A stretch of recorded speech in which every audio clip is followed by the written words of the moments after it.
Chapter 3. The Wood Between the Worlds. Uncle Andrew and his study vanished instantly. Then, for a moment, everything became muddled. The next thing Diggory knew was that there was a soft green light coming down on him from above, and darkness below.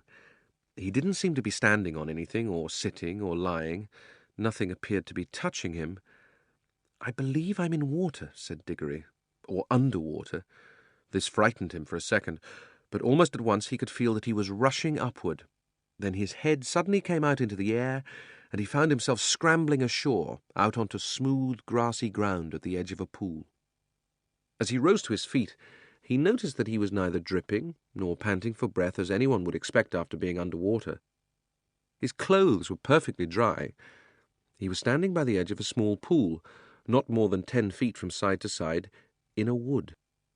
The trees grew close together and were so leafy that he could get no glimpse of the sky. All the light was green light that came through the leaves, but there must have been a very strong sun overhead, for this green daylight was bright and warm. It was the quietest wood you could possibly imagine. There were no birds, no insects, no animals, and no wind. You could almost feel the trees growing. The pool he'd just got out of was not the only pool. There were dozens of others, a pool every few yards as far as his eyes could reach.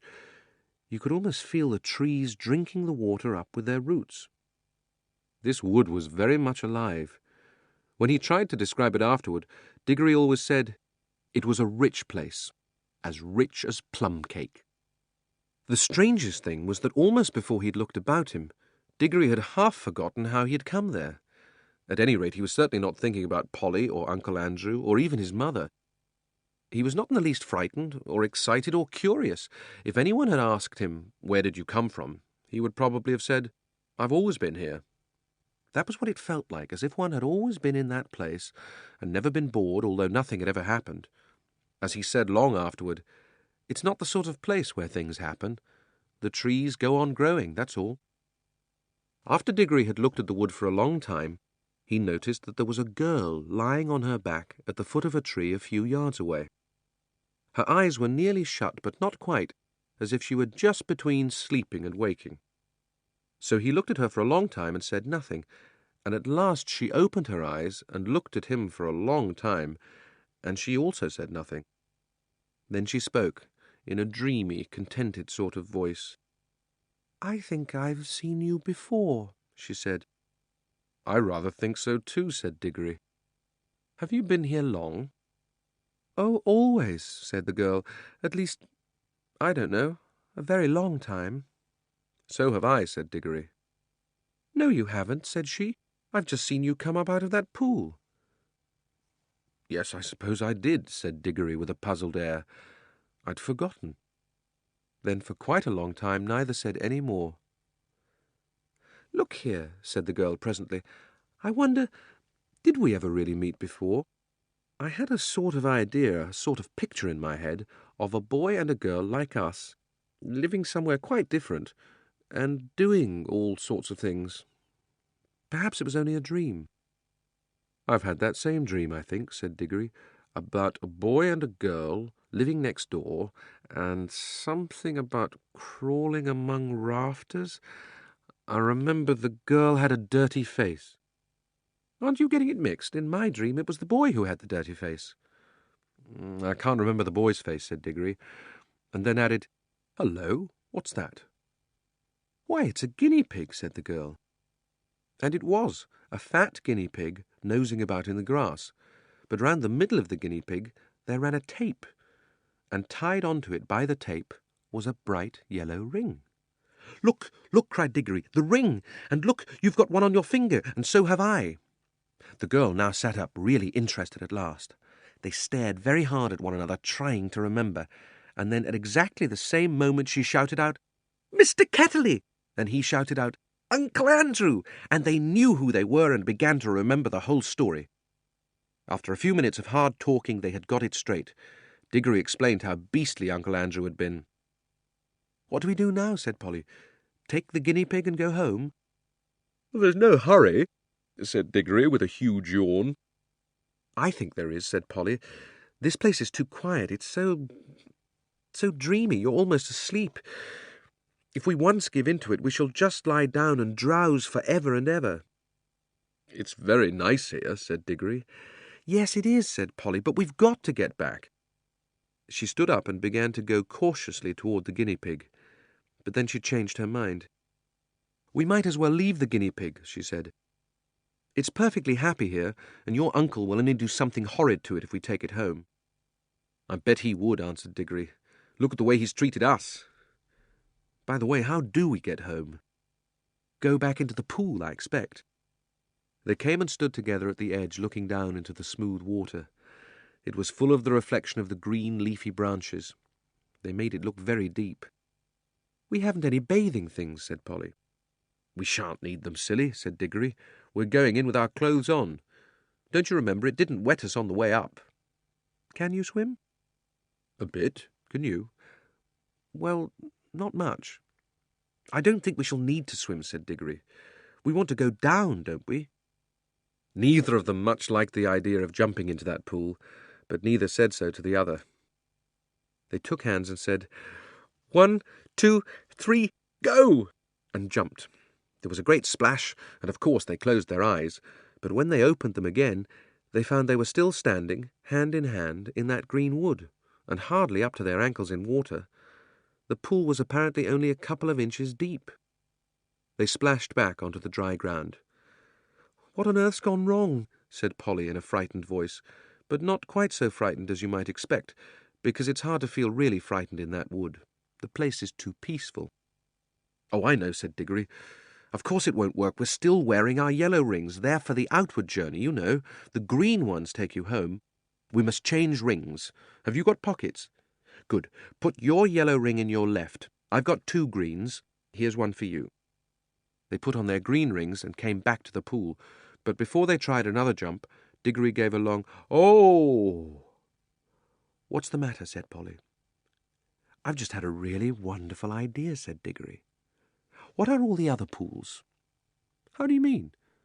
"Why, if we can get back to our own world by jumping into this pool, mightn't we get somewhere else by jumping into one of the others? Supposing there was a world at the bottom of every pool." "But I thought we were already in your Uncle Andrew's other world, or other place, or whatever he called it. Didn't you say—" "Oh, bother Uncle Andrew," interrupted Diggory. "I don't believe he knows anything about it. He never had the pluck to come here himself. He only talked of one other world." "But suppose there were dozens?" "You mean this wood might be only one of them?" "No, I don't believe this wood is a world at all. I think it's just a sort of in-between place." Polly looked puzzled. "Don't you see?" said Diggory. "No, do listen. Think of our tunnel under the slates at home. It isn't a room in any of the houses. In a way, it isn't really part of any of the houses. But once you're in the tunnel, you can go along it and come out into any of the houses in the row. Mightn't this wood be the same? A place that isn't in any of the worlds, but once you've found that place, you can get into them all." "Well, even if you can," began Polly. But Diggory went on as if he hadn't heard her. "And of course that explains everything," he said. "That's why it's so quiet and sleepy here. Nothing ever happens here, like at home. It's in the houses that people talk and do things and have meals.